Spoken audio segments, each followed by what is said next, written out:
Self-sabotaging, it doesn't define you, and there are ways around it. You just have to know what to do, how to do it, and you'll be fine. You'll make progress. So if you're looking for that, if you want to know how to not self-sabotage, to actually go for the opportunities in front of you that are presented to you and not run away from them, not shut them down, then this is the video for you. If you're interested, keep watching. Make sure you like, subscribe, and watch my other videos.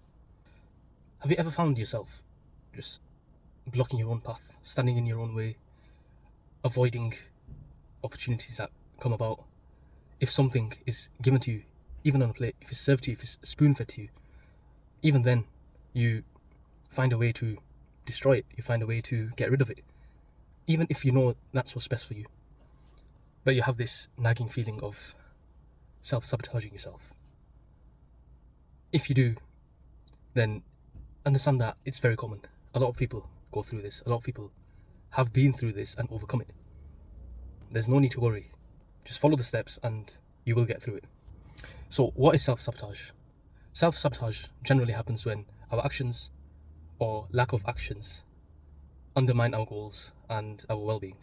But why exactly do we do this to ourselves? So psychologists, psychiatrists, scientists, whoever, they've given a few reasons.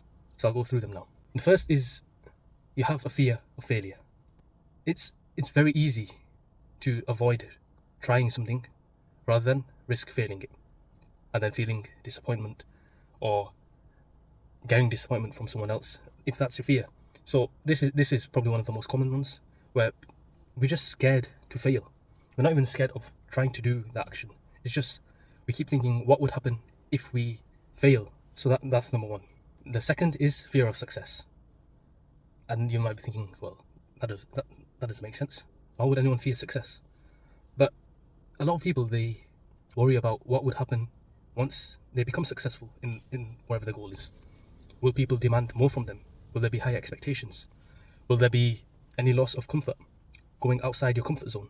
And all these sort of thoughts play into someone's mind when they have that fear of success. The next reason could be that you have low self-esteem, low self-worth, where deep down you just don't believe you deserve success or you deserve happiness. You just pity yourself. Again, nowadays it's a lot more common than you think, especially with social media, how people portray themselves, the standards that people have put online, and how it's very easy to be triggered by seeing something, whether you consciously think about it or not. For example, a lot of people go gym, and with steroids being so prevalent online now, all these guys, they have amazing bodies, six packs, absolutely massive. And someone who's natty, someone who's natural, they might think, or especially a beginner, they'll think, well, how can I reach this? I'm in my teens, I'm in my early 20s, I might be in my 40s, but I've seen all these guys and they're massive and I don't know how to get there and I can't get there. Look at my body, it's either skinny, really skinny, or I'm too fat. And that creates a whole self-esteem mindset where you just bring yourself down. You're not showing or giving yourself the worth that you deserve. So that's one reason where you can start to self-sabotage, and it's very common now. The next is perfectionism. I can say that I probably suffer from this as well, where if I do something, then I want to do it perfectly. If I haven't reached perfection in that thing, then I'll keep delaying it, I'll keep postponing it to not try and finish it, just to give myself an excuse that it's not perfect yet, it's not done. So I keep doing it, I take it slow. Sometimes I don't do it for a long time, and then I maybe pick it up. So there's this thing of the self-sabotaging where your perfectionism will end up stopping you from achieving your goals, stopping you from doing what you need to do. And another reason, not the final one, but the one that I'm going to end on here, is comfort zones. So I mentioned it a little bit earlier, but staying where you are comfortable, staying somewhere where you feel safe and you have no worries, that will stop you from going further, that will stop you from achieving your goals and stepping into the unknown. But if you want success, if you want to go further in life, if you want to do something which you haven't done before, you have to step out your comfort zone. So if you don't want to self-sabotage, if you actually want to go further, then step out your comfort zone and it will become massively easier for you. So how exactly do you overcome self-sabotaging? How do you go about becoming better, becoming conscious of this? Essentially, it starts with self-awareness and actually taking intentional actions rather than just doing whatever. So the first step is identify your triggers. Just take a step back and try and understand, try and figure out why and what and how and when you self-sabotage. What is it that is that cue, that trigger that sets it off? For example, is it just before a big project, or if someone criticizes you?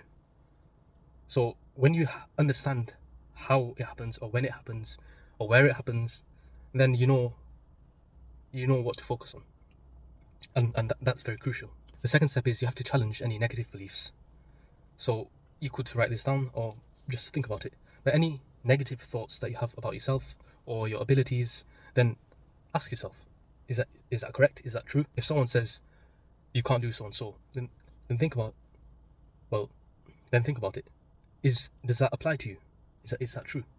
And if it is, then how will you go about solving it? How will you become better? And if it's not true, then how will you stop yourself from thinking negatively about that? Because you know it's not true now. So how do you overcome just that belief system? How do you replace those beliefs with something more empowering? The third step is set small, realistic goals. Big tasks, they can feel overwhelming. And when there's so many parts to a big task and you've not broken it down, then it'll just lead to procrastination. So what you need to do is set small goals, realistic goals. Break down each task so that it's very manageable. It doesn't take much time and you can quickly do it and move on. And when you do that and you finish one small task, you have that dopamine hit. You have that feeling of success, and it helps you go further. So you breaking them down into small manageable steps and then celebrating each step after you've done it will help you overcome that self-sabotage and move forward. Now the next one, the fourth step, it's something that you do need to do, although you might think it's a bit weird. But you have to be kind to yourself. You have to forgive yourself for any mistakes that you've made in the past, anytime you failed, anytime you've done something where you've received criticism. You have to move on from all that, and until you don't move on, you're not going to get anywhere. The fifth step is seek accountability. Find partners, find coaches, find friends, anyone who encourages you to go further, anyone who holds you to account when you don't complete a task, anyone who you can rely on to give you that motivation to move forward.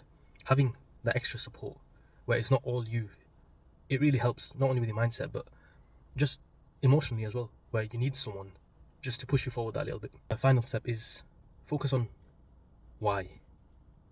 Why do you want to achieve your goal? Why should you stop self-sabotaging? What do you want to reach? Once you know why you want to do something, then it becomes a whole lot easier to achieve that thing. It will give you the motivation to push through any fears that you have, any doubts that you have, any concerns that you have, and step by step you can get to that finish line and you can achieve what you wanted to achieve. So just keep in mind, overcoming self-sabotage isn't about removing any fear or doubt. It's actually about taking action despite those feelings that you have. So the next time you feel yourself hesitating or holding back from doing something, then just take a minute, just pause and ask yourself, what's actually stopping me from doing this? What's actually stopping me from achieving what I want to achieve? And once you know that, once you've been through the steps, then just take that first step. Just take that first step forward, and that should be enough to get you going. That's it for this video. If you enjoyed it, if you found it useful, then please give a thumbs up, subscribe, and I'll see you next time.